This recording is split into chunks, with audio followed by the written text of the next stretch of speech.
شاہد بھائی کا آدمی آنے والے کرتے ہیں کہا تو تھا آپ نے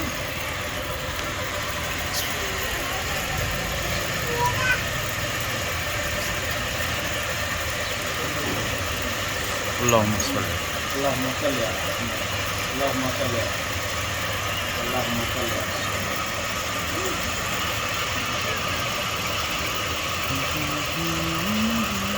لا حول ولا قوة إلا بالله العلي العظيم أعوذ بالله من الشيطان الرجيم بسم الله الرحمن الرحيم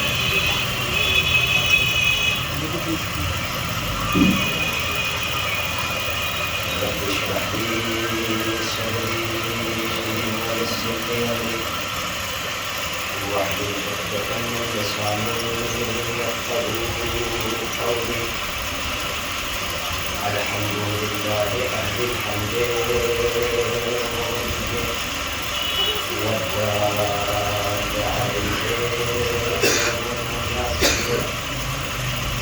والمطيع عنه حمدا يزيد ولا يزيد ولا يكمل إلا جلاله وعظم سلطانه وتعالى مكانه وتقدس اسماؤه واتصل آلاؤه فلا يدركنا واصفنا صفته ولا تبلغ الأوهام كلها معرفته وتواضع كل شيء بهيبته وخضع كل شيء لملكه وربوبيته وهو كما وصف نفسه إلها واحدا أحدا الصمد لم يلد ولم يولد ولم يكن له كفوا أحد أشهد أن لا إله إلا الله وحده لا شريك له وأشهد أن محمدا عبده ورسوله وأكرمه بالفضيلة وشرفه بالنعمة والرسالة وأيده بالدلالة وأبانا به الإسلام وفضل على الأنام وأشهد أن عليا حجة الله ووصي رسول الله وخليفته بالعطف ثم الصلاة والسلام على أشرف الأنبياء والمرسلين مولانا ومن عليه محبوب رب المغربين والمشرقين جد الحسن والحسين أبي القاسم محمد اللهم صل على محمد وآل محمد محمد واجد الفرج الطيبين الطاهرين المعصومين المنتجبين الميامين المنتقبين واللعنة الدائمة على أعدائهم ومنكرهم وظالمهم ومصائبهم وعظمتهم وشجاعتهم وسخاوتهم وعطشهم وعظمتهم أجمعين من يوم عداوتهم إلى قيام يوم الدين أما بعد فقد قال الله تبارك وتعالى في محكم كتابه المجيد وهو أصدق القائلين وأصدق الصادقين وقوله الحق بسم الله الرحمن الرحيم وجعلنا منهم أئمة يهدون بأمرنا لما صبروا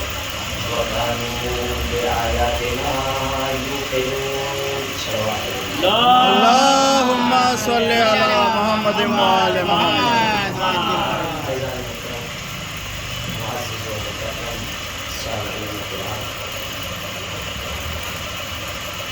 ہمارا یہ سلسلہ کاروان الحمدللہ چوتھی منزل میں داخل ہو گیا، چوتھے مرحلے سے کہ جس عشرے کا موضوع امامت و ولایت قرآن و سنت کے آئے ہیں۔ قرآن مجید کا 32واں سورہ جسے سورۃ السجدہ کہا جاتا ہے، اس کی 24ویں آیت کی اس میں ارشاد رب العزت ہے، کچھ ہستیاں ہیں ایسی کہ جنہیں ہم نے ائمہ بنایا، جنہیں ہم نے رہبر بنایا ہے، قاضی بنایا، یعنی ان کی اقتداء کی جائے، ان کی اتباع کی جائے کسی اور کی نہیں۔ اور ان کی خصوصیت یہ ہے کہ یہدون بامرنا، کہ وہ ہمارے امر کے ساتھ، یعنی امر پروردگار کے ساتھ لوگوں کی ہدایت کرتے ہیں، اور ان کا یقین اتنا مستحکم ہے کہ وہ قانون کے آیات نہ کریں، ہماری جو آیات ہیں، ہماری جو نشانیاں ہیں، ان پر ایمان رکھتے ہیں، یعنی ان کے یقین کی جو منزل ہے کہ ان کی زندگی میں شک و شبہے کی کوئی گنجائش نہیں ہے، ان کا تصور ہی نہیں ہے، بلکہ یقین ہی یقین پایا۔ امام کہتے جسے ہم نے تلاش کیا کہ وہ جسے سامنے کھڑا کیا جائے، یعنی جو آگے ہو اسے امام کہا جاتا ہے، جو پیچھے ہو اسے مامون کہا جاتا ہے۔ جناب شیخ صدوق علیہ الرحمہ ہمارے بہت ہی بزرگ عالم دین گزرے ہیں کہ وہ کہتے ہیں کہ میں نے ایک اہل لغت سے دریافت کیا جس کے سلسلے میں ما معنی الامام، امام کے معنی ہے۔ بھائی ہر علم کا ایک متخصص ہوتا ہے، ایک ایسا ہوتا ہے جسے اس علم پر پورا کمال حاصل ہے، یعنی وہ عالم ہے اس علم کا۔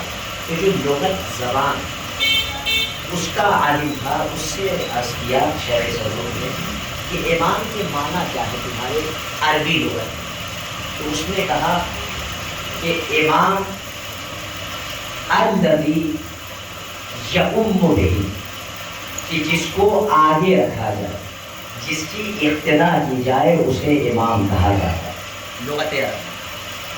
پھر اس نے عرض کیا کہ امام اس دھاگے کو کہا جاتا ہے، اس خیط کو کہا جاتا ہے، یعنی وہ جو دھاگا ہوتا ہے، وہ جو ایک رسی ہوتی ہے کہ جس کا استعمال اس طریقے سے کیا جاتا ہے کہ اتر الذی یبنا علیہ البنا، کہ جس کے اوپر پوری بنیاد رکھی جائے اسے امام کہا جاتا ہے۔ یعنی جب گھر بنانے میں، مکان بنانے میں جب نیو بنائی جاتی ہے، جب بنیاد رکھی جاتی ہے، تو ایک دھاگا ہوتا ہے کہ جس کا ایک سرا اس طرف ہوتا ہے، دوسرا سرا اس طرف ہوتا ہے۔ اب اس کے سائے میں جو آئے گی بنیاد، وہ بنیاد مستحکم بھی ہوگی، سیدھی بھی ہوگی۔ یہ اہل لغت کہتا ہے کہ اسی دھاگے کو کہ جس کے ذریعے سے بنیاد کو سیدھا رکھا جائے اسے امام کہا جائے۔ کیا بات ہے، کیا مثال دی، اسے امام کہا جاتا ہے۔ سبحان اللہ سبحان اللہ۔ ایک اور دھاگا ہوتا ہے کہ جب دیوار اٹھائی جاتی ہے، آپ سب بہتر جانتے ہیں، تو دیوار انداز سے نہیں اٹھائی جاتی، یوں ہی انسان آنکھ بند کر کے دے کہ اینٹ کے اوپر اینٹ رکھ دیا جائے تو یہ دیوار بلند ہو جائے گی، نہیں۔ جو عقل مند معمار ہوتا ہے، جو باصلاحیت ہوتا ہے، وہ کسی شے کا سہارا لیتا ہے، یعنی مطلب کیا ہے، بلندی کی طرف جانے کے لیے ضروری ہے کہ کوئی وسیلہ ہونا چاہیے، سبحان اللہ سبحان اللہ۔ کسی چیز کا سہارا لیا جاتا ہے۔ وہ کیا کہا، ایک رسی ہوتی ہے جس میں لوہے کی ایک شے ہوتی ہے کہ جس کے ذریعے سے دیوار کی جو ہے وہ جب دیوار اٹھائی جاتی ہے تو نیچے سے لے کر جتنا دیوار بلند کی جائے گی اتنا اسے ناپا جاتا ہے، اس کا سائز لیا جاتا ہے، یعنی جو دیوار اس دھاگے کے مقابل میں اور اس کے بالکل سامنے ہوگی وہ دیوار سیدھی کہی جائے گی، لیکن اگر ذرا سا بھی اس دھاگے اور خیتے کے ادھر ادھر گئی تو وہ دیوار چاہے جتنی بلندی تک پہنچ جائے اس میں استحکام نہیں ہوگا۔ کہا کیوں؟ کہا اس لیے کہ یہ راہ راست سے ہٹ چکی ہے، یہ راہ راست سے ہٹ چکی ہے۔ کہا اسی دھاگے کو کہ جس کے سہارے سے عمارت کو سیدھا رکھا جائے اسے امام کہا جاتا ہے، اسے امام کہا جاتا ہے۔ الحمدللہ آپ بیدار ہیں، بس امام کے معنی واضح ہو گئے لوگوں کو۔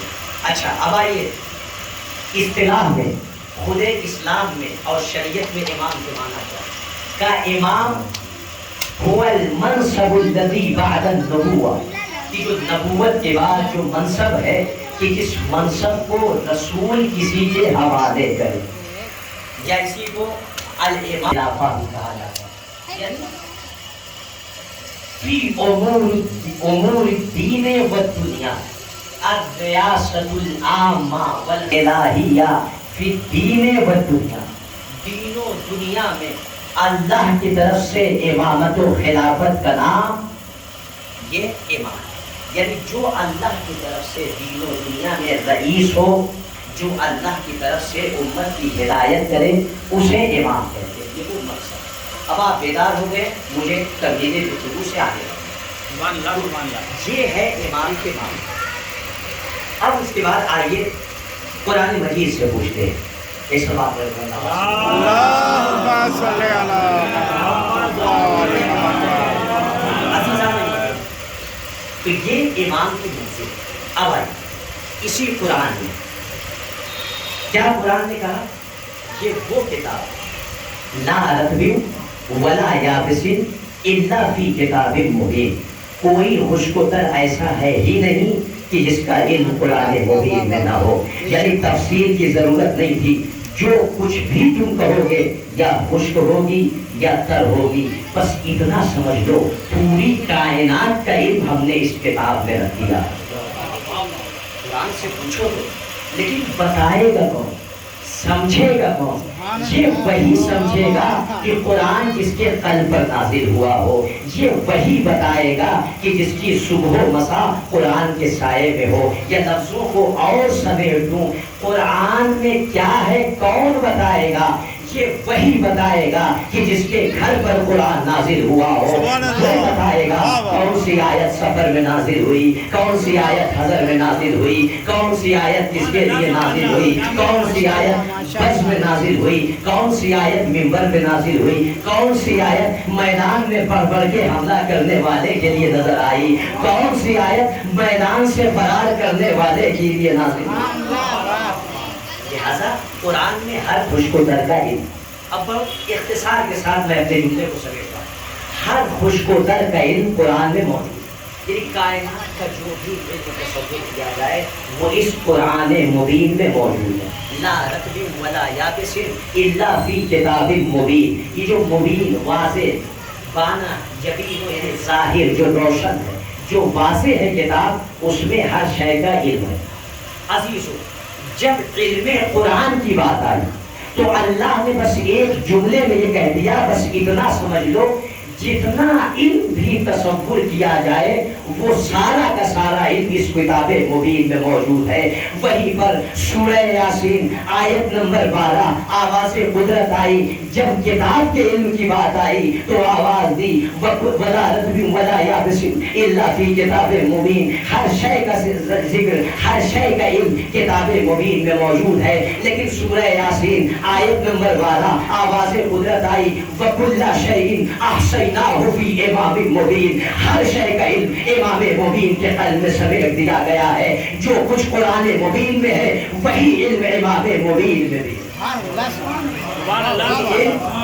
مبین میں اب ظاہر سی بات ہے امام مبین بھی ہے، کتاب مبین بھی۔ اب میں گفتگو اور واضح کر دوں، ہماری کتابوں میں بھی اور مسلمانوں کے ہر فرقے ہر طبقے میں صحیح کتابوں میں صحیح روایات، میں نے پہلے دن عرض کیا تھا کہ انشاءاللہ گفتگو بڑی ذمہ داری کے ساتھ ہوگی۔ اس میں یہ روایت موجود ہے کہ لما نزلت هذه الآية کل شیء احصیناہ فی امام مبین، کہ جیسے ہی یہ آیت نازل ہوئی کہ ہر شے کا علم ہم نے امام مبین میں رکھا ہے، ہر شے کو ہم نے امام مبین کو عطا کی۔ قال، ایک مرتبہ دو افراد نے، خلیفہ اول اور خلیفہ ثانی، اپنی جگہ سے کھڑے ہو کر ایک مرتبہ سوال کیا۔ قال، دونوں افراد نے یہ سوال کیا رسول اسلام سے۔ وہ کیا سوال؟ کہ یا رسول اللہ، اے اللہ کے رسول، حل ھذا التورات، کیا امام مبین سے مراد توریت ہے؟ آواز رسول اللہ، نہیں، اس سے مراد توریت نہیں ہے۔ یعنی اس کا مطلب یہ ہوا کہ یہ جو احتمال تھا ذہن میں کہ امام مبین سے مراد کتاب توریت ہے، وہ احتمال رسول نے بند کر دیا۔ اس کے بعد دونوں بزرگان نے سوال کیا کہ حل ہوا الانجیل، کیا امام مبین سے مراد کتاب انجیل ہے؟ رسول اسلام کی آواز آئی، قال لا، رسول نے دوسرے احتمال کا بھی دروازہ بند کر دیا۔ نہ تو اس سے مراد توریت ہے، نہ اس سے مراد انجیل ہے۔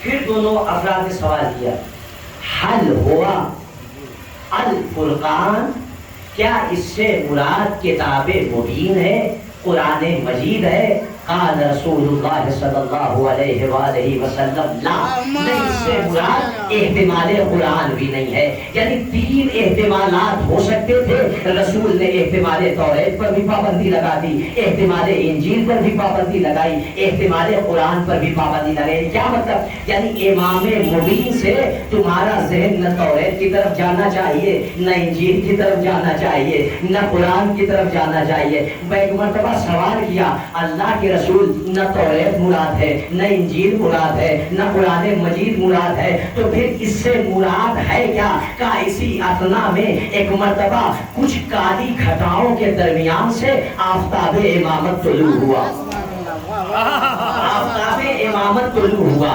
فَأَقْبَلَ أَمِيرُ الْمُؤْمِنِينَ علیہ السلام، کہ اسی اثنا میں غالب کل غالب علی ابن ابی طالب کا ایک مرتبہ گزر ہوا۔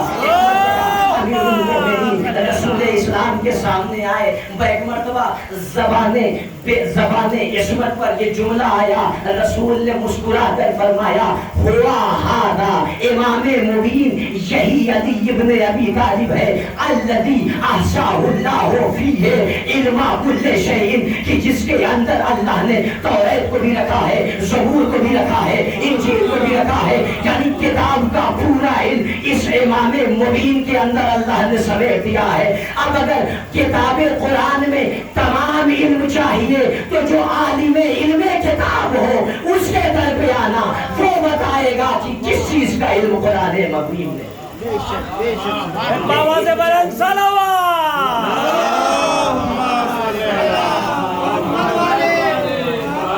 ایک نعرہ حیدری، وَكُلَّ شَيْءٍ أَحْصَيْنَاهُ فِي إِمَامٍ مُبِينٍ۔ اچھا، قرآن مجید سورہ نمل، اس میں جب اقتدار کی بات آئی، جب پاور کا تذکرہ ہوا کہ ہماری کیپیسٹی کتنی ہے، ہمارے اندر طاقت اور قوت کتنی ہے، تو ایک مرتبہ قرآن نے منظر کشی کی۔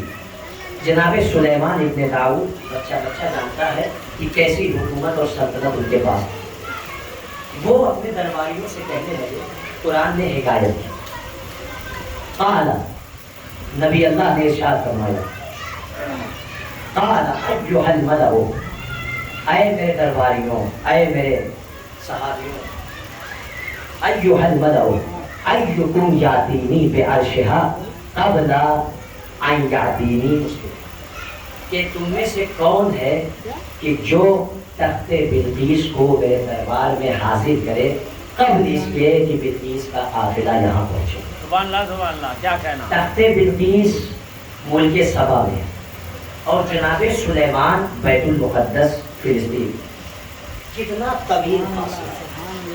روایت میں ملتا ہے کہ وہ سورج پرست تھی قوم، ملک سبا میں تھی، تو اللہ نے جب ان کا امتحان لینا چاہا، جب ان پر عذاب نازل کرنا چاہا، تو اللہ نے ان سب پر ایک عورت کو مسلط کر دیا۔ یعنی اس کا مطلب یہ ہے کہ مرد کی تنزلی کا وقت اسی وقت آ جاتا ہے، یا مرد اسی وقت اپنی تنزلی کا شکار ہو جاتا ہے جب اس پر حاکم عورت ہوا کرتی ہے۔ کہا کہ ہم نے ایک عورت کو سارے مردوں کا مسلط کر دیا، اب تمہاری باگڈور اس عورت کے ہاتھ میں ہے، یہ عورت جیسے چاہے گی تمہیں استعمال کرے۔ یعنی ناقص العقل عقل مندوں پر حکومت کر رہی ہے۔ تو اب اس کے بعد قرآن منظر کشی کی بڑی جلدی میں اس گفتگو سے گزر رہا ہوں کہ کون ہے کہ جو تخت بلقیس کو ملک سبا سے میرے دربار میں حاضر کر دے۔ خدا کی قسم بڑی خوبصورت منظر کشی ہے قرآن میں۔ قال عفریت من الجن، جنوں کا دیو، جنوں کا سردار۔ بھائی ظاہر سی بات ہے جناب سلیمان نبی کی حکومت چرند پرند جنات انسان تمام مخلوقات پر تھی، یہ ذہن میں رہے۔ قال عفریت من الجن، جنوں کا سردار کھڑا ہوا، انا آتیک بہ قبل ان تقوم من مقامک، اے نبی اللہ میں تخت بلقیس کو یہاں حاضر کروں گا اتنی دیر میں جتنی دیر میں آپ اپنی جگہ سے اٹھیں گے۔ آپ کا دربار برخاست ہونے سے پہلے، یہ مجلس تمام ہونے سے پہلے میں ملک سبا سے تخت بلقیس حاضر کروں۔ نبی اللہ تھوڑی دیر میں تخت بلقیس آ جائے گا، منگوا لیجیے۔ کہا نہیں، شاید جناب سلیمان کہنا یہ چاہتے ہیں کہ مجھے اس سے بھی جلدی تخت بلقیس یہاں چاہیے۔ اب خدا کی قسم خوبصورت جملہ قرآن نے عرض کیا، کیا کہا؟ سارا دربار خاموش ہے، سکوت طاری ہے، نہیں کوئی ایسا نہیں ہے۔ ایک مرتبہ قرآن نے آواز دی، کہا قالا الذی عندہ علم من الکتاب، اتنے میں وہ اٹھا جس کے پاس کتاب کا تھوڑا سا علم تھا۔ لا رتب ولا یابس الا فی کتاب مبین، ہر شے کا علم کتاب مبین میں ہے۔ کیا کہا؟ اب میں بات واضح کر دوں کہ علم من الکتاب، الکتاب الف لام استغراق کے لیے، یعنی یہ جو کتاب ہے اس کا پورا علم، اس کو کہتے ہیں الکتاب، یعنی پورے کتاب کو سمیٹے ہوئے۔ لیکن جیسے ہی آگے من لگ جائے گا تو اب اس سے مراد ہوگی پوری کتاب میں سے تھوڑا سا ہے، پوری کتاب کا علم نہیں، بلکہ کیا کہا؟ الذی عندہ علم من الکتاب، کہ وہ کھڑا ہوا جس کے پاس پوری کتاب میں سے تھوڑا سا علم تھا۔ بات اور واضح کر دوں، ایک استاد ہے جس کے پاس علم فقہ بھی ہے، علم اصول بھی ہے، علم فلسفہ بھی ہے، علم درایت بھی ہے، علم حدیث بھی ہے، علم اخلاق، تمام علم اس کے اندر سمیٹے ہوئے۔ ایک شاگرد آیا، اسے اس نے ان تمام علوم میں سے صرف اور صرف علم فقہ کی تعلیم دی۔ اب یہ کہا جائے گا کہ اس کے پاس جو علم ہے وہ تمام علوم میں سے صرف علم فقہ ہے۔ اگر میرا جملہ قرآن نے سبحان اللہ کہا، وہ کھڑا ہوا، اس نے کہا الذی عندہ علم من الکتاب، کہ جس کے پاس کتاب کا تھوڑا سا علم تھا۔ کیا کہا؟ اس نے کہا اے اللہ کے نبی، انا آتیک بہ قبل ان یرتد الیک طرفک، میں تخت بلقیس چشم زدن میں لے کے آؤں گا قبل اس کے کہ آپ کی پلک جھپکے تخت بلقیس حاضر کر دوں گا۔ کہاں ملک سبا، کہاں جناب سلیمان کی حکومت؟ کہا فلما رآہ مستقرا عندہ، ادھر پلک جھپٹی، دیکھا تخت بلقیس تو سامنے دربار میں موجود ہے۔ اللہ اکبر، قرآن نے آواز دی، جسے ہم نے کتاب کا تھوڑا سا علم دیا، اتنا پاور دیا، اتنا اقتدار دیا، اتنی حکومت دی کہ ہزاروں میل کے فاصلے سے چشم زدن میں تخت بلقیس کو حاضر کر دیا۔ کوئی تعجب نہیں ہوا۔ اب اسی قرآن نے آواز دی، قل کفی باللہ شہیدا بینی و بینکم، اے اللہ کے رسول آپ کہہ دیجئے رسالت کی گواہی کے لیے ایک اللہ کافی ہے، دوسرا وہ کافی ہے ومن عندہ علم الکتاب، جس کے پاس تھوڑا علم نہیں بلکہ علم الکتاب، پوری کتاب کا علم ہم نے دیا ہے۔ اللہ اکبر، مسلمانوں، جس کے پاس تھوڑا سا علم تھا اس کا اتنا اقتدار کہ ہزاروں میل کے فاصلے کر دے. کوئی تعجب نہ ہو تو جس کے پاس پوری کتاب کا علم ہو اگر رسول کے بلانے پر ایک لمحے میں مدینے سے خیبر پہنچ جائے.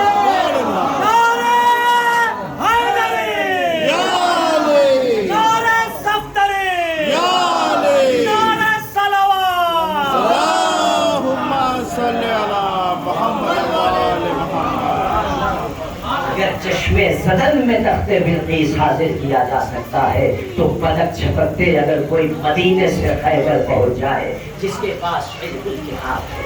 ختمی مرتبہ احمد مصطفیٰ محمد مصطفیٰ صلی اللہ علیہ وسلم. رسول اسلام کے صحابی ابی سعید خدری رحمۃ اللہ پوچھتے ہیں سأل عن هذه الآية. انہوں نے اس آیت کے سلسلے میں اللہ کے رسول سے سوال کیا. رسول اسلام نے فرمایا کیا سوال اس آیت کے سلسلے میں؟ الذی عنده علم من الکتاب، جس کے پاس کتاب کا تھوڑا سا علم ہے. کذاک وصی اخی سلیمان ابن داؤد. وہ کون ہے؟ ہمارے بھائی نبی اللہ سلیمان ابن داؤد کے وصی ہیں، وزیر. ابو سعید خدری رضی اللہ عنہ نے پوچھا صحابی رسول نے بڑے مخلص صحابی کہا اللہ کے رسول ایک اور آیت ہے قل کفا باللہ شہیدا بینی و بینکم ومن عنده علم الکتاب، جس کے پاس تھوڑا نہیں پوری کتاب کا علم ہے وہ کون ہے؟ کہا ذاک اخی و وصی علی بن ابی طالب. وہ میرے بھائی، میرے وصی، میرے وزیر علی بن ابی طالب.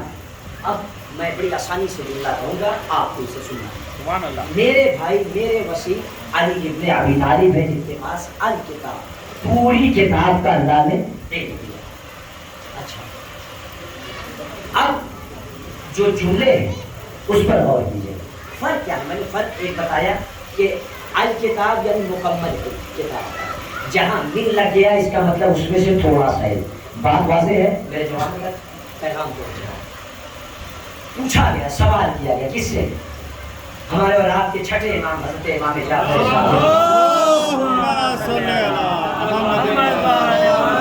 امام صادق علیہ السلام سے سوال کیا گیا. کس کے سلسلے میں؟ اس آیت کے سلسلے میں. اور پوچھا گیا کہ العلم الذی یعنی الذی عنده علم من الکتاب اعلم ان الذی علم الکتاب. اے فرزند رسول آپ یہ بتائیے کہ جس کے پاس کتاب کا تھوڑا سا علم ہے وہ زیادہ جاننے والا ہے یا جس کے پاس پوری کتاب کا علم؟ بڑی آسانی سے جملہ کہوں گا، آپ سننا. جب دونوں میں مقابلہ کیا ہے، یعنی جس کے پاس علم من الکتاب ہے اس کی حیثیت علم الکتاب کے سامنے کتنی ہے یہ بتا. اب زبان عصمت سے جملہ سنیے گا خدا کے قسم. امام نے فرمایا کہ الذی یعنی لیس العلم الذی عنده علم من الکتاب، کہ جس کے پاس کتاب کا تھوڑا سا علم ہو اس کی مثال عند الذی عنده علم الکتاب، جس کے پاس کل کتاب کا علم ہے اس کے مقابلے میں جس کے پاس تھوڑا سا کتاب کا علم ہے اس کی حیثیت اتنی ہی ہے، اس کی وقات اتنی ہی ہے. الا ما یاخذ بعوضۃ من جناحها من ماء البحر، جتنا کہ ایک مچھر سمندر کے پانی کے کچھ قطرات کو اپنے پروں پر جگہ دیتا ہے. نہیں میرا جملہ جوانوں تک نہیں پہنچا. یعنی سامنے ٹھاٹھے مارتا ہوا سمندر ہے، اس میں ایک مچھر اپنے پروں کو بھگوتا ہے تو جتنا پانی پروں کے اوپر ہے وہ ہے علم من الکتاب، یعنی کتاب کا تھوڑا سا علم. اور جو سمندر ٹھاٹھے مارتا ہوا ہے وہ ہے علم الکتاب یعنی پوری کتاب کا. اللہ اکبر، اللہ اکبر، جزاک اللہ. کہ لفظوں کو سمیٹ کر کہہ دوں سبحان اللہ، سبحان اللہ. یعنی قطرے کا نام ہے آصف ابن برخیہ، سمندر کا نام ہے علی ابن ابی طالب. سبحان اللہ، سبحان اللہ، سبحان اللہ. تو جس کے پاس قطرہ تھا اس کا اقتدار اتنا کہ ملک سبا سے تخت بلقیس کو حاضر کر دے. تو اب جس کے پاس سمندر ہو، ٹھاٹھے مارتا ہوا سمندر، جس کے علم کی منزل ہو، اب اگر وہ ڈوبتے ہوئے سورج کو اشارہ نہ کرنا. سبحان اللہ. بھائی تخت بلقیس کو حاضر کیا جا سکتا ہے. عبداللہ سورۃ اللہ کی قسم اپنی معنویت میں اضافہ کیجیے. امام سے پوچھا گیا مولا یہ کون تھا کہ جس کا اتنا پاور تھا کہ ایک چشمے زدن میں تخت بلقیس کو حاضر کر دیا. کہا سنو وہ تھے جناب آصف ابن برقیہ جناب سلیمان نبی کے وزیر ان کے وزیر ان کے بعد ان کے خلیفہ. کہا اچھا مولا ان کے پاس کیا تھا کہ جس کی وجہ سے جو نہ جناتوں کے پاس تھا نہ ہی کسی اور انسان کے پاس تھا ایسا کون سا علم تھا جس کی وجہ سے جناب آصف ابن برقیہ نے چشمے زدن میں تخت بلقیس آ گیا. جملہ سنیے گا ہوتا ہے. امام معصوم نے کہا اللہ کے 73 اسم اعظم ہے. اللہ کے 73 اسم اعظم ہے کہ جن 73 میں سے صرف ایک اسم اعظم اللہ نے آصف ابن برقیہ کے حوالے کیا تھا تو اتنا اقتدار دے دیا کہ ملک سما سے تخت بلقیس کو حاصل کر دیا. اے سننے والے سن لے ہم اہل بیت نبوت کو ہے جنہیں اللہ نے ایک نہیں 72 اسم اعظم کا علم دیا. اللہ اکبر اللہ اکبر اللہ اکبر. جب ایک اسم اعظم میں اتنی طاقت ہے تو 72 اسم اعظم میں کتنی طاقت ہوگی. مولا سجاد بیٹھے ہوئے ہیں ایک نجومی داخل ہوا کچھ دیر بیٹھا تھا. کہا مولا میں نجومی ہوں میں بتا سکتا ہوں کہ ستارے کی حرکت کیا ہے میں غیب کی خبر رکھتا ہوں. کہا اچھا تو جانتا ہے ذرا اتنا بتا جتنی دیر ابھی تو بیٹھا ہے اس تھوڑی دیر میں اس شخص کا پتہ بتا جو پوری کائنات کا طواف کر کے واپس آ گیا لیکن اپنی جگہ سے نہ ہلا. اللہ اکبر. کہا مولا مجھے نہیں پتا کہ جو تیرے سامنے بیٹھا ہوں میں وہ ہوں کہ جو 14 لاکھ عالم کا طواف کر کے تیری جگہ پر تیرے سامنے حاضر ہو گیا. کہا سنو میں وہ ہوں جو بتا سکتا ہوں تو نے کھایا کیا ہے تو نے آج پیا کیا ہے تو کہاں سے آ رہا ہے تیری منزل کیا ہے تو کہاں ٹھہرا تھا تو کہاں رکا تھا. یعنی امام نے بتا دیا جب ایک اسم اعظم کا حامل اتنا طاقتور ہوتا ہے تو جس کے پاس 72 اسم اعظم ہو وہ کتنا طاقتور ہوگا. اب وہ بتائے گا کہ کس کے بارے میں کیا نازل ہوا ہے وہ بتائے گا کہ کون سی آیت کہاں نازل ہوئی ہے وہ بتائے گا کہ قرآن میں کیا ہے. یہ ہے اقتدار. بس میں اپنی گفتگو کو سمیٹ رہا ہوں. سبحان اللہ سبحان اللہ. بہت چکا اور دیدو خدا کی قسم جناب سلیمان ابن داؤد اتنی بڑی سلطنت اتنی بڑی حکومت کی چرین برین جنات انسان سب ان کے مطیع اور فرمانبردار.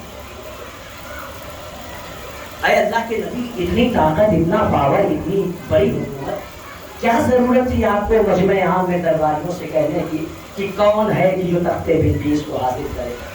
آپ ڈائریکٹ منگوا دیتے جو آپ نے وسیلہ اختیار کیا. آپ اللہ کے نبی اتنی طاقت اتنی قدرت کہ آخر وجہ کیا تھی کہ جناب آصف ابن برقیہ سے کہا اور اس سے پہلے جنوں کا بھی امتحان لیا. پھر اس کے بعد جناب آصف ابن برقیہ نے تخت بلقیس حاصل کر دیا. اب میں نے عرض کیا رسول نے کیا فرمایا کہ آصف ابن برقیہ جناب سلیمان نبی کے وصی ہو. ہر نبی کا ایک وصی ہوتا ہے ہر نبی کا خلیفہ و جانشین ہوتا ہے. سلیمان ابن داؤد کے جانشین اور وصی و خلیفہ جناب آصف ابن برقیہ تھے. اے اللہ کے نبی جناب سلیمان اتنی طاقت آپ خود نبی بھی ہیں آپ اللہ کے برگزیدہ بندے ہیں آپ نے خود تخت بلقیس کو حاضر کیوں نہیں کر دیا؟ کیا آپ کے اندر طاقت نہیں تھی؟ عجب نہیں نبی آواز دے میں چاہتا تو تخت بلقیس منگا سکتا تھا مگر اگر میں منگا دیتا تو میرے وسیع کے اقتدار کا پتہ نہ چلتا میرے وسیع کی طاقت کا پتہ نہ چلتا. آپ کو آپ ڈسائیڈ کیجئے اگر میں نہ دیتا تو آصف ابن برقیہ کے اقتدار کا پتہ دنیا کو نہ چل سکتا. لہذا میں نے بتایا کہ جب وسیع کی یہ منزل ہے تو نبی کی کیا منزل ہوگی.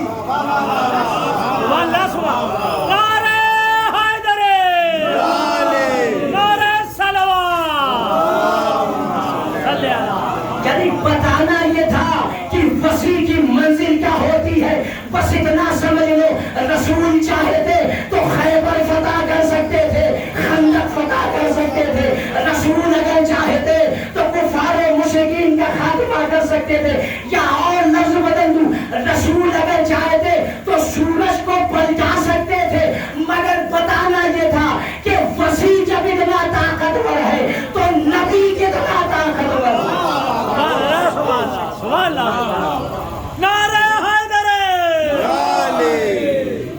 بتانا یہ تھا کہ جب علی اتنا طاقتور ہے تو علی کا نبی کتنا طاقتور ہوگا.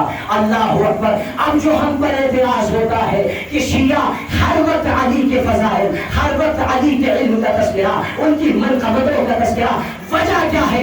اے مسلمانوں، ہماری حیثیت نہیں ہے کہ ہم نبی کے فضائل کو شمار کر سکیں. یہ اپنے اپنے سر کی بات ہے کہ کس نے کس کو کتنا سمجھا. بھائی نبی نے کہہ دیا اگر تمام درخت قلم بن جائے، اگر تمام دریا سیاہی بن جائے، تمام جن و انس مل کر علی کی فضیلت کو لکھنا چاہے تو علی کی فضیلت قیامت تک شمار نہیں کی جا سکتی. اللہ اکبر. بس ہم شیعہ علی کے فضائل بیان کر کے دنیا کو بتانا چاہتے ہیں کہ جب ہم ایک عبد کے، ایک غلام محمد کے فضائل کا احسان نہیں کر سکتے تو جو علی کا آقا ہو، جو علی کا مولا ہو، کیا کہنا، کیا کہنا. اقتدار کیا ہے؟ اللہ. لہذا علم کی منزل تھی، ہمیں علم امامت ہے، ہمیں اقتدار حاصل ہے. ہم بتائیں گے کہ کون سی آیت کہاں نازل ہے. لہذا اب اسے زیب دیتا ہے کہ وہ منبر پر آئے تو یہ کہتا نظر آئے سلونی سلونی قبل ان تفقدونی. جو پوچھنا ہے پوچھ لو. یعنی کیا مطلب جو پوچھنا ہو پوچھ لو. خدا کی قسم جملہ سنیے گا. نہج البلاغہ میں مولا متقیان کہتے ہیں ایک طرف ہے، ایک کشش ہے، اللہ جانے ایک اضطراب ہے علی کے اندر. کیا اضطراب ہے؟ ولا قد یرتقی ولا یرتقی الیہ الطیر یدحضر عن السیر. یہ جو سینہ ہے نا، اس میں علم کا سمندر پھوٹ رہا ہے، اس سے علم کا چشمہ جاری ہے. خدا کی قسم افسوس تو اس بات کا ہے کہ علی کو جتنا علم تھا دنیا نے پوچھا نہیں. علی کو جتنا علم تھا دنیا نے پوچھا نہیں. نہج البلاغہ کا پہلا خطبہ اللہ نے آسمان کو کیسے پیدا کیا، پانی کے چھاپ کو اللہ نے بلند کیا، آسمان کی خلقت کر دی، ملائکہ کو پیدا کیا، جن و انس کی تخلیق کی، اللہ نے زمین کا فرش اس طریقے سے بچھایا، سورج چاند کو ایسے بنایا. یعنی علی نے پورا خطبہ جو پڑھا ہے، پورے خطبہ میں کائنات کی تخلیق کا تذکرہ کر دیا. جب ایک انگریز رائٹر نہج البلاغہ کا پہلا خطبہ پڑھتا ہے، متحیر ہے، انگشت بدندان ہے، کون ہے جو اتنی تفصیل سے کہہ رہا ہے زمین ایسے بنی، آسمان ایسے بنا، لوح و قلم ایسے بنے، سورج چاند ایسے بنے، انسان ایسے بنے، زمین کا فرش پانی کے اوپر بچھایا گیا. ایک مرتبہ نہج البلاغہ کو بند کر کے ایک جملہ کہتا ہے کہ دو ہی وجہ ہو سکتی ہے، یا تو اس نے کائنات بنائی ہے یا جب اللہ بنا رہا تھا یہ دیکھ رہا تھا.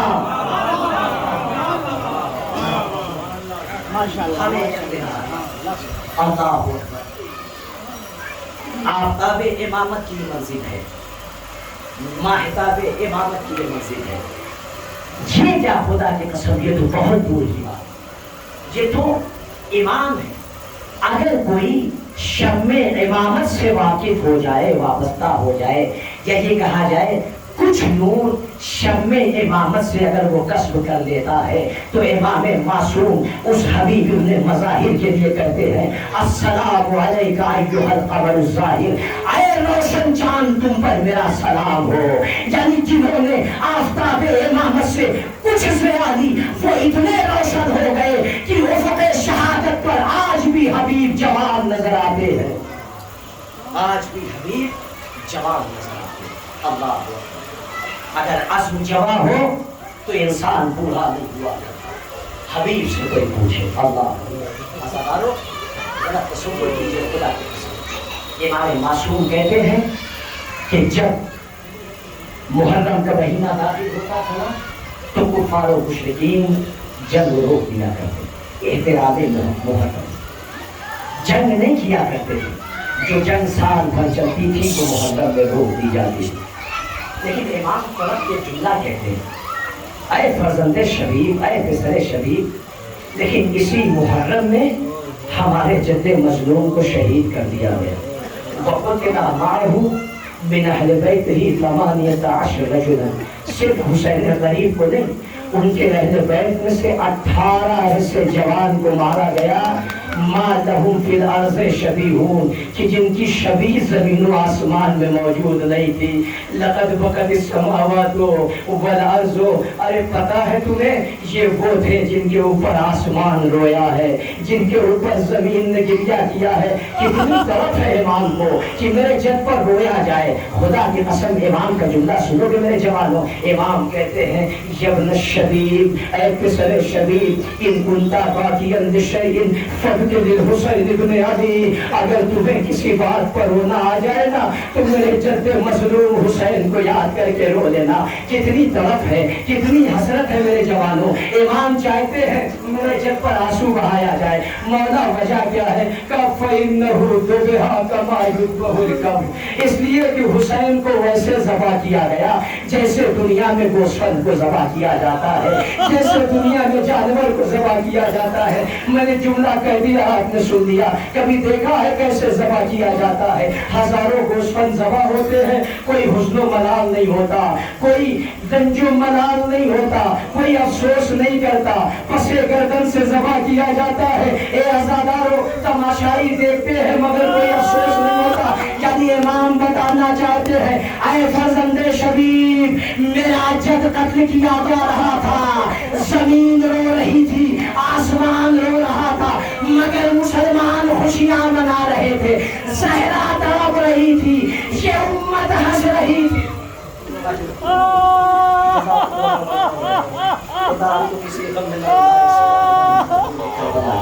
امام صادق آپ کو دعائیں دے رہے. پتہ ہے امام کیا کہہ رہے ہیں؟ سجدے کی حالت میں امام, خدا کی قسم اپنی عظمت سمجھیے گا, سجدے کی حالت میں میرا مولا ہے. ایک مرتبہ یہ جملہ کہہ رہا ہے اللہم ارحم تلک الصرخۃ التی کانت لنا. پروردگار ان چیخوں پر رحم کر جو ہمارے لیے بلند ہوتی ہے. اپنی عظمت سمجھاؤ. کہا نہیں, میرے جد پر ایسے نہیں بلکہ ایسے رو جیسے ایک ضعیفہ ماں اپنے اکلوتے جوان کی میت پر رویا کرے. فوجیں جا رہی ہے, حسین کا دل اضطراب کی کیفیت ہے, جو اس نے اہل بیت کو ساتھ لے کے آئے ہیں. ایک مرتبہ گھوڑوں کی ٹاپوں سے کربلا کی زمین لرز رہی ہے. زینب تڑپ گئی, بھیا کون؟ کا فلا ابن فلا 1000 لشکر کے ساتھ آیا. بھیا اب کون؟ کا فلا شخص 4000 کے لشکر کے ساتھ آیا. زینب تڑپ گئی, ہے بھیا کیا آپ کا کوئی ناصر نہیں ہے, کیا آپ کا کوئی مددگار نہیں ہے؟ جملہ سن لینا میرے عزیزوں, 4000 کا لشکر, 1000 کا لشکر, 3000 کا لشکر, اس کے مقابل میں زینب کہہ رہی ہے کیا آپ کا کوئی مددگار نہیں ہے؟ کہا بہن میرا ایک چاہنے والا ہے, میرے بچپن کا دوست حبیب ابن مظاہر ہے جو کوفے میں رہتا ہے. ذرا سوچو حسین کو حبیب پر کتنا اعتماد ہے. ہزاروں فوجوں کے مقابل میں جو ضعیف ہو اسے حبیب کہا جاتا. وہ حبیب کا لاؤ قدم ارتوا. حسین نے جملہ کہا من الحسین الغریب الى رجل فقیر. حسین نے غریب کی طرف سے ایک مرد فقیر کے لیے یہ خط ہے. حبیب نظر آدھا میں تمہارا مولا گر گیا ہے. حبیب دوستی کی وفا کرنا ہے, حبیب صداقت کی وفا کرنا ہے, کربلا آ جاؤ. ایک مرتبہ آخر میں ایک جملہ لکھا حبیب ہم نرغے آدم میں گرے ہیں, تنہا نہیں ہے, رسول کی بیٹیاں بھی ساتھ ہیں. حبیب ذرا جلدی کرنا, کہیں ایسا نہ ہو آنے میں دیر ہو جائے. پورے مسائل نہیں پڑھوں گا. ایک مرتبہ جیسے ہی حبیب تک خط پہنچا, اے عزادارو حبیب دوڑ گئے. ایک مرتبہ فضا ایسی تھی کہ وہ کوفے سے نہیں نکل سکتے تھے. غلام سے کہا میرا رہوار لے کے جا, کوفے کے باہر میرا انتظار کرنا, حبیب آ رہا ہے. ذرا سی دیر ہوئی, غلام نے دیکھا گھوڑے کی آنکھوں سے اشک جاری ہے. اللہ اللہ حسین کی بے کسی, ایک جانور بھی حسین کے لیے تڑپ رہا ہے. ہائے امت مسلمہ کو کیا ہو گیا تھا جو نبی کے نواسر کو قتل کر رہی تھی, کاش جانور سے سیکھ لیتی. وہ ایک مرتبہ غلام تھا, حبشی غلام تھا, جیسے گھوڑے کی آنکھوں میں آنسو دیکھا, کہا رہوار نہ گھبرا, اگر میرے آقا کو دیر ہو گئی تو میں تیری پشت پر سوار ہو کر اپنے مولا حسین کی نصرت کے لیے جاؤں گا. حبیب طرف گئے, اے مولا ارے یقین آ گیا, غلام بھی اپنی جان کا نظر. خیر الجزا. بس گفتگو گفتگو آخری مرحلے سے گزر رہی ہے. ایک مرتبہ حبیب جیسے ہی والد کربلا ہوتے ہیں, ایک مرتبہ کوفے کی راہ سے ایک مرتبہ گرد و غبار بلند ہوئی. حسین تڑپ گئے, حبیب آ رہا ہے, عباس آگے بڑھو, علی اکبر آگے بڑھو, سہیل استقبال کے لیے بڑھو, حسین خود آگے بڑھے. ایک مرتبہ زینب تڑپ گئی, کیا ہو گیا فضا, کہا حسین کا دوست حبیب آ گیا ہے. ایک مرتبہ کلیجے سے لگا دیا, اے حبیب حق وفا ادا کی, خدا کی قسم قیامت تک حسین کی دوستی کی مثال ہے حبیب ابن مظاہر. اللہ اکبر. اے عزادارو, آپ کو پتا ہے نا, جو کربلا گئے ہیں وہ جانتے ہیں, جو نہیں گئے ہیں اللہ ان سب کو زیادت حسین کا شرف عطا کرے. ایک مرتبہ گنج شہیدہ میں جو شہداء کا مقتل تھا, تمام شہیدوں کو امام زین العابدین کے حکم سے اس گنج شہیدہ میں دفن کیا گیا. لیکن جیسے ہی حبیب کی منزل آئی, امام نے کہا نہیں, اسے گنج شہیدہ میں دفن نہیں کیا جا سکتا. کیوں؟ کہا اس لیے کہ یہ میرے بابا کا دوست ہے, بچپن کا دوست ہے حبیب ابن مظاہر, اسے میں اپنے بابا کے سامنے دفن کروں گا. یعنی امام بتانا چاہتے تھے جب جب زائر حبیب ابن مظاہر کی زری کو دیکھے گا اسے حسین کا دوست یاد آ جائے گا. امام زین العابدین چاہتے تھے حسین میرے بابا کی دوستی کی یادگار قیامت تک باقی رہے, لوگ یہ کہتے رہے کہ یہ کیسا دوست ہے. ایک مرتبہ جیسے ہی حبیب پہنچے ہیں نا, بس مسائل مکمل ہو گئے. ایک مرتبہ زینب نے کہا حبیب فضا, اما فضا میرے قریب آ جا. کہا شہزادی کیا ہو گیا؟ کہا اما فضا حبیب سے جا کر کہہ دے علی کی بیٹی زینب نے تجھے سلام کہا. غضب ہو گیا خدا کی قسم. حبیب بیٹھے ہوئے تھے, جیسے ہی فضا نے کہا حبیب تیرے لیے شرف کی بات ہے, علی کی بیٹی زینب سلام کر رہی ہے. حبیب اپنی جگہ سے اٹھے, سر و سینہ پیٹ لیا. اللہ اکبر. یہ دن آ گیا شہزادی غلام کو سلام کر رہی ہے. میں کہوں گا حبیب, ارے زینب کا سلام سن کر تم برداشت نہ کر سکے, مگر ذرا نا, ارے بعد شہادت حسین تماشائی کا مجمع ہے. یہی زینب بے مقدر و چادر ہے, منادی ندا دے رہا ہے, یہ علی کی بیٹی ہے, یہ نبی کی نواز. لا لا لا لا لا لا لا لا لا لا لا لا